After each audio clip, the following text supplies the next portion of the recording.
When World War II begins with Hitler's invasion of Poland on September 1st, 1939, André and his older brother Robert have already been mobilized to serve in the French army.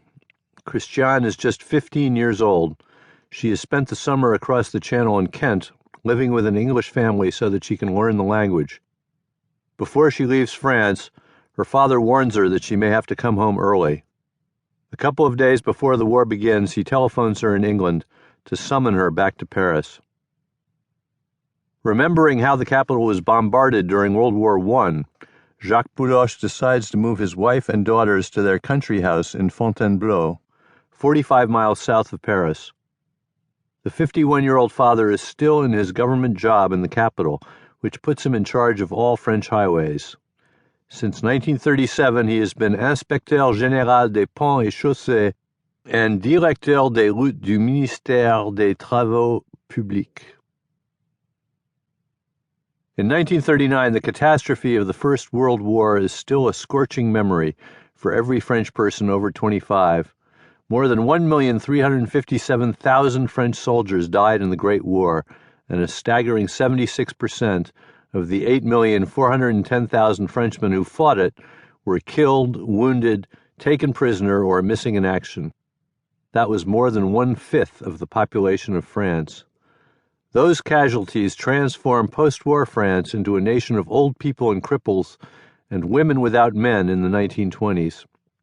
Every surviving municipality has a monument commemorating its losses in the Great War, but scores of villages are wiped out altogether after a whole generation of their young men has been annihilated. The worst legacy of World War I is the obsequious approach Britain and France adopt toward Hitler's Germany.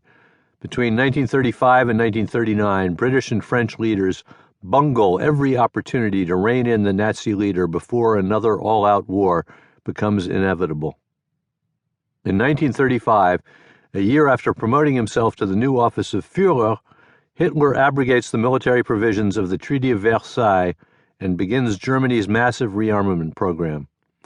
In March 1936, he violates the treaty again by reoccupying the Rhineland on France's border. At that moment, Britain and France could easily have rolled over Hitler's troops, but both countries are paralyzed, still reeling from the Great Depression and their losses in World War I. The depth of anti-war feeling in France and Britain is suggested by the reaction of a clergyman in Liverpool after Germany reoccupies the Rhineland.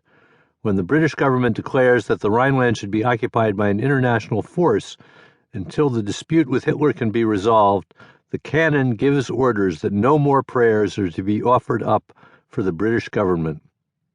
To continue an enforcement of the spirit of inequality upon Germany is a proposal unworthy of our creed and our country, the canon thunders.